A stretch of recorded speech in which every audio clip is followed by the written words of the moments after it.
Hi friends, कैसे हो सभी। I hope you are all good and fine. आप बहुत अच्छे हों। तो स्वागत है आपका हमारे यूट्यूब चैनल लेट्स ग्रो में। तो आइए हम शुरू करते हैं आज का topic, that is electromagnetic induction. तो इलेक्ट्रोमैग्नेटिक इंडक्शन जो है वो इलेक्ट्रिकल में मतलब बहुत ही ज़रूरी जो है वो एक तरह का क्या बोलते प्रिंसिपल है, जो कि डिस्कवर किया था माइकल फैराड ने 1831 में। ठीक है।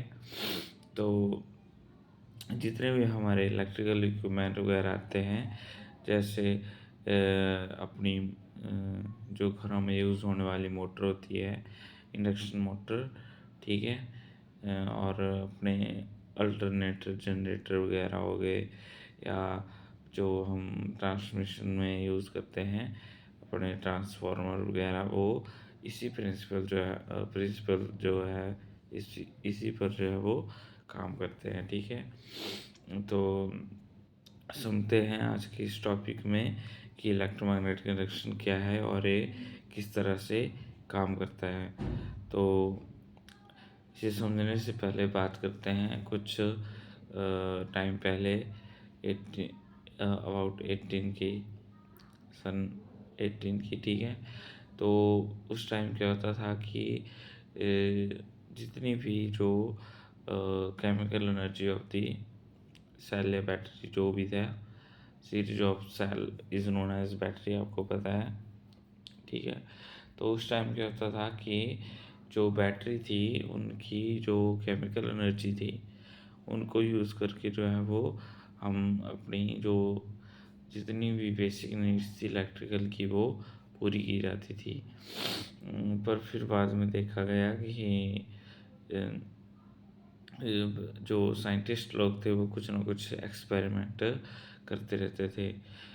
तो क्या बोलते, एक क्रिश्चियन नाम के अपने एक साइंटिस्ट थे, हंस क्रिश्चियन।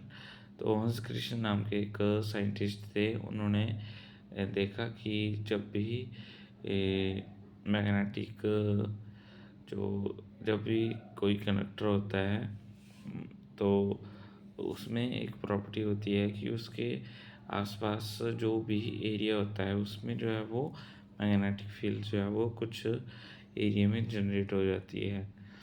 तो माइकल फैराड थे जिन्होंने इस प्रिंसिपल को जो है वो इन्वेंट किया। उनके दिमाग में आया कि हम कहीं ना कहीं इसको क्यों ना यूज़ करके जो है वो कुछ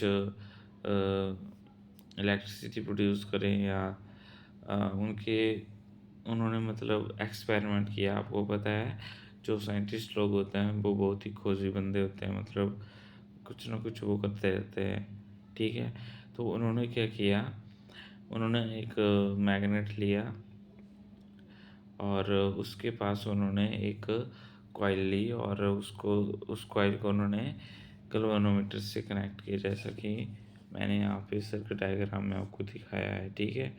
तो उन्होंने क्या किया, उस मैग्नेट को, जैसा कि हंस चार्ल ने बताया अपने एक्सपेरिमेंट्स में कि जो अपने मैग्नेटिक मटेरियल है उनके आसपास जो है ना वो कहीं ना कहीं जो है वो मैग्नेटिक फील्ड जो है वो देखने को मिलती है। तो उन्होंने उस मैग्नेटिक फील्ड को यूज़ में लाते हुए क्या किया, उस कॉइल के इर्द गिर्द उन्होंने उस मैग्नेट को क्या किया, मूव किया। और जिसकी वजह से क्या हुआ कि उस कॉइल में जो था वो करंट इंड्यूस हुआ। तो उस करंट को मेजर करने के लिए उन्होंने वहाँ पे गैल्वेनोमीटर को लगाया। और गैल्वेनोमीटर क्या है, is a device which is used to detect the small amount of current. मतलब किसी सर्किट में अगर थोड़ा सा भी मतलब माइनर सा भी करंट होगा ना, तो उसको जो गैल्वेनोमीटर है वो डिटेक्ट कर लेता है। ठीक है। तो उन्होंने देखा कि जो गैल्वेनोमीटर जो है वो डिफ्लेक्शन शो कर रहा है, उसमें जो नीडल लगी हुई वो मतलब मूव कर रही थी जब वो इस मैग्नेट को इस कॉइल के ये पास ला रहे थे, या इसको मोशन में ऊपर नीचे इसके आसपास जो थे वो मूव कर रहे थे। तो वहाँ से उन्होंने उनके दिमाग में ये चीज़ आई इलेक्ट्रोमैग्नेटिक इंडक्शन की।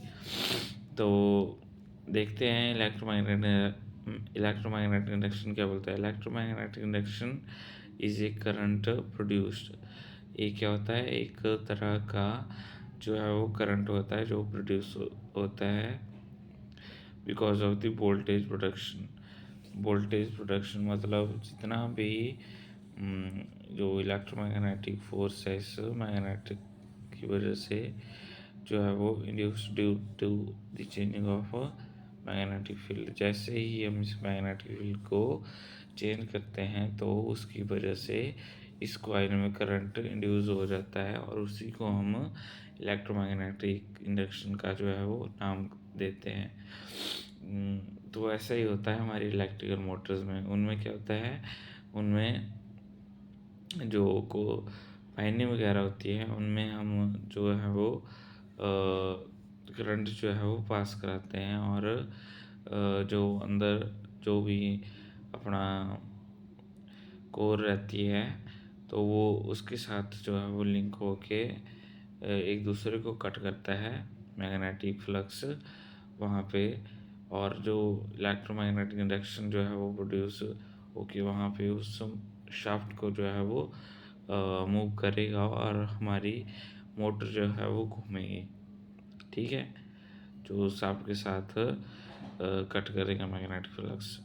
तो उस चीज़ को मैथमेटिकली रूप से बताया, क्या बोलते हैं, अपने जेम्स क्लार्क ने। ठीक है, जो जो ए वाला फॉर्मूला था दिया था हमें जेम्स क्लार्क ने मैथमेटिकली, भाई किस तरह से हम इसको कैलकुलेट करेंगे। ठीक है, that is equal to N into d phi upon d t. तो एन क्या है यहाँ पे, नंबर ऑफ टर्न्स।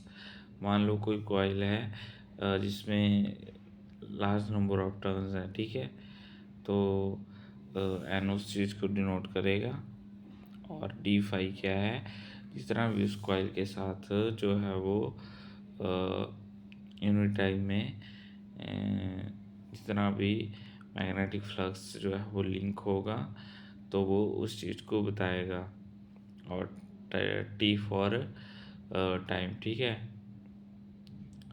तो टाइम चेंज होता रहता है, तो और वो with the passage of time जो है वो फ्लक्स भी चेंज होता रहता है। So that the formula becomes E equal to N into d phi upon d t. ठीक है, तो ये था हमारा इलेक्ट्रोमैग्नेटिक इंडक्शन। तो जितने भी हमारे जो इलेक्ट्रिकल इक्विपमेंट है, मोटर वगैरह, जनरेटर, अल्टरनेटर वगैरह, ठीक है, तो वो इसी प्रिंसिपल पे जो है वो वर्क करते हैं। तो ये था हमारा आज का एक छोटा सा topic. I hope you all enjoy. अगर आपको बढ़िया लगा है तो आप लाइक करो, कमेंट करो, शेयर करो, and subscribe my channel let's grow. और इसी तरह कुछ ना कुछ सीखते रहें और सिखाते रहें। तो कल हम पढ़ेंगे नेक्स्ट टॉपिक अपना ट्रांसफार्मर, क्योंकि ट्रांसफार्मर को पढ़ने से पहले ये चीज़ पढ़ना बहुत ज़रूरी था, जो कि मैंने आपको आज के अपने इस टॉपिक में करवा दी है। अगर आपको कोई डाउट फिर भी रहता है तो आप कमेंट कर सकते हैं, या वीडियो में कुछ दिक्कत हो, परेशानी हो, आप प्लीज़ कमेंट करो। ठीक है, okay, thank you and have a nice day.